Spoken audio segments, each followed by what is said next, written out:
दोस्तों नमस्कार, मैं हूं संजीत कुमार और आपने देखना शुरू कर दिया है ज्ञान। दोस्तों आज हम आपके लिए लेकर आए हैं एक बहुत अच्छी जानकारी। बिहार विद्यालय सहायक और बिहार विद्यालय परिचारी का क्या अपडेट है। बच्चे कमेंट कर रहे थे कि सर हम लोग भी इसमें आवेदन करना चाहते हैं, इसकी क्या प्रक्रिया है और क्या कुछ हो रहा है, उसके बारे में थोड़ा विस्तार से बताइए। देखिए, जो बच्चे अभी नए नए जुड़े हैं हमारे चैनल से उनको मैं बता देना चाहता हूं कि बिहार विद्यालय सहायक और बिहार विद्यालय परिचारी यह एक सरकारी नौकरी है। जी हाँ, ये कहीं से कोई अनुकंपा, ये कहीं से कोई अनुबंध आधारित नौकरी नहीं है। ये नौकरी पूर्ण रूप से सरकारी नौकरी है। दूसरी बात कि ये 60 वर्ष के लिए है, समझ गए, ये 60 वर्ष के लिए है। अगर आपकी नियुक्ति इसमें होती है तो आपको भी अनुकंपा का लाभ मिलेगा और सरकार के अन्य कर्मचारियों की जो फैसिलिटी मिलती है वो फैसिलिटी आपको भी प्रोवाइड करवाई जाएगी। इसलिए यह पूर्ण रूप से बिहार सरकार का ये कर्मचारी होंगे और ये बिल्कुल सरकारी जॉब है। फिर दूसरी बात है कि इसमें सिलेक्शन का क्या कैसे होगा, ये काम कहाँ करेंगे। सबसे पहले जानते हैं कि ये काम कहाँ करेंगे।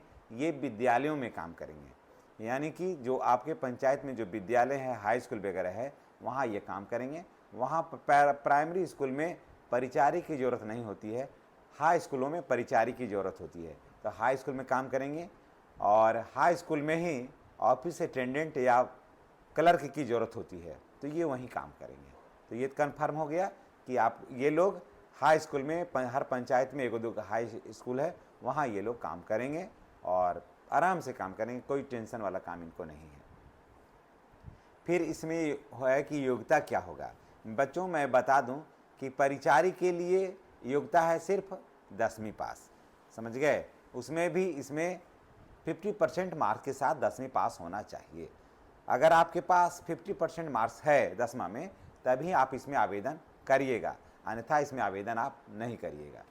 कारण कि अभी देखे होंगे कि अनुकंपा के आधार पर जिनका 50% से कम मार्क्स था वो उनके वजह से ये नोटिफिकेशन को आने में काफ़ी समय लग रहा है और अब जाकर के सारा कुछ क्लियर हुआ।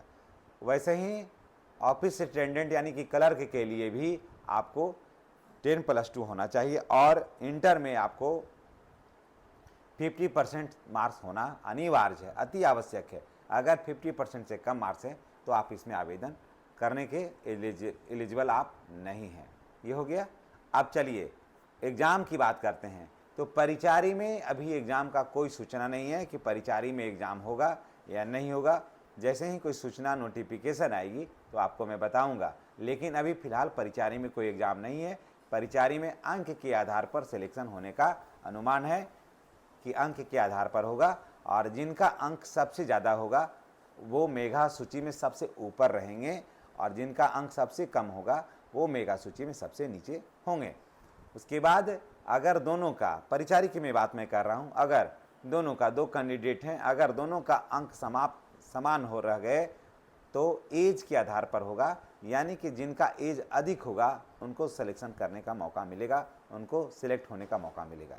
ये हो गया। चलिए अब उसके बाद फिर जानते हैं क्लर्क के बारे में, विद्यालय सहायक के बारे में। तो विद्यालय सहायक का है कि आपको 50% इंटर में मार्क्स होना चाहिए।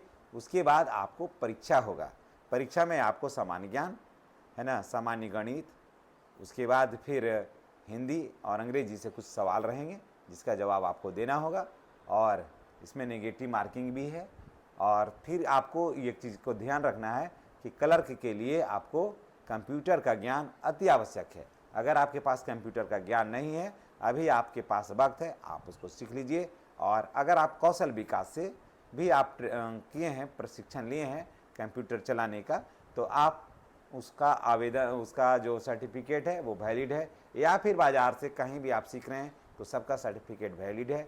आपको जब टेस्ट होगा, जब परीक्षा आप पास कर जाइएगा तो टाइपिंग टेस्ट होगा, तो आपको उसमें जो है आपको टाइप करके दिखलाना होगा कि हाँ हम जानते हैं, ड्राफ्ट बना करके दिखलाना होगा ताकि हम जानते हैं।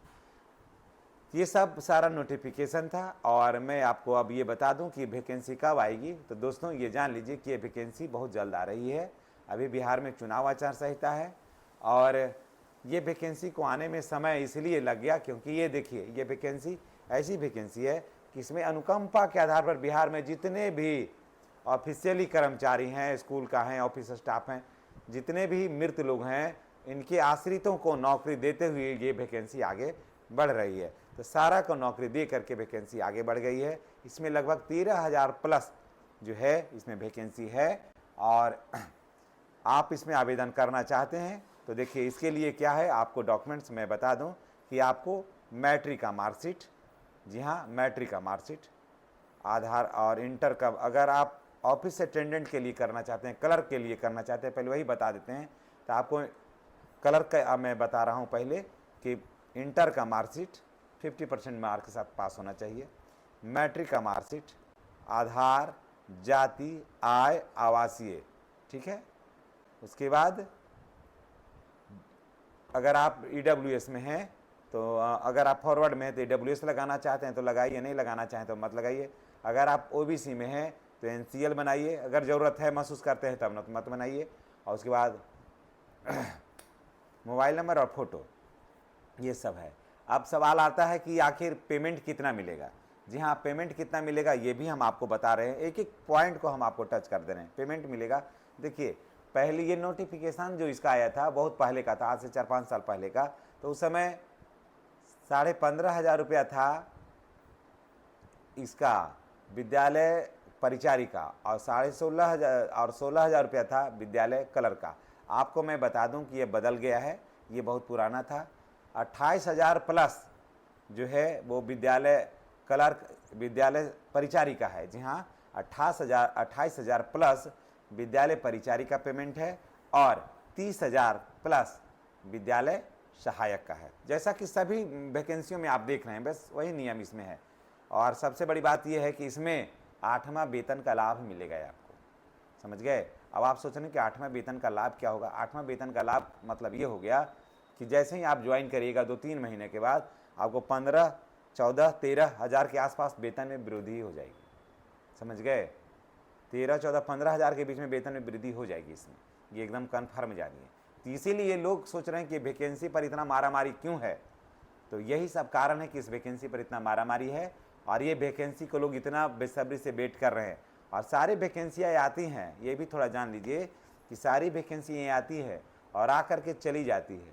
वैकेंसी अनाउंसमेंट होता है, वैकेंसी में आवेदन होता है, लोग आवेदन करते हैं और आवेदन समाप्त भी हो जाता है, सिलेक्शन भी हो जाता है, रिजल्ट भी आ जाता है। लेकिन बिहार विद्यालय सहायक और बिहार विद्यालय परिचारिका वैकेंसी क्यों नहीं आता है? क्योंकि ये उन वैकेंसियों से ये भिन्न है। ये विद्यालय का है, बिना DLED, बिना BEd की नौकरी आपकी होगी। सोचते हैं विद्यालय में, और विद्यालय में तो आप देख ही रहे हैं कि क्या काम है। विद्यालय में जितना बेहतर काम है ना और जितना आराम का काम है ना, इतना किसी में भी नहीं है। इसलिए हर कोई चाहता है कि विद्यालय में काम करें, शिक्षकों के बीच में काम करें। और इसमें न लुच्चा है, न लफंगा है, न चोर है, न बदमाश है, न आवारागर्दी है। ऐसे लोगों से बिल्कुल दूर रहिएगा। शिक्षकों के बीच में रहिएगा, बच्चों के बीच में रहिएगा, बच्चों के बीच में रहिएगा। हमेशा ऐसा लगेगा कि ये आप उसके अभिभावक के रूप में हैं, उसके आप बड़े भाई के रूप में आप काम कर रहे हैं। हमेशा एक बेहतर माहौल बनेगा, इसीलिए लोग इसमें आना चाहते हैं। तो ये जानकारी आपको कैसी लगी है कमेंट करके बताइएगा। और आप वीडियो कहाँ से देख रहे हैं ये भी बताइएगा। और ये मैं बता दूं कि अभी बिहार में चुनाव आचार संहिता लगा हुआ है। देखते हैं ये वैकेंसी का क्या अपडेट 1-2 दिन में निकल के आता है। अगर कोई नया कुछ जानकारी होगी तो निश्चित रूप से शेयर करेंगे। और इस संबंध में क्या जानना चाहते हैं कमेंट करके बताइएगा, हम आपका कमेंट का प्रतीक्षा करेंगे। और ये आप ये वीडियो कहाँ से देख रहे हैं ये भी बताइएगा। और अपने दोस्तों के पास इसे शेयर करिए और चैनल को हर हाल में सब्सक्राइब करिएगा। धन्यवाद।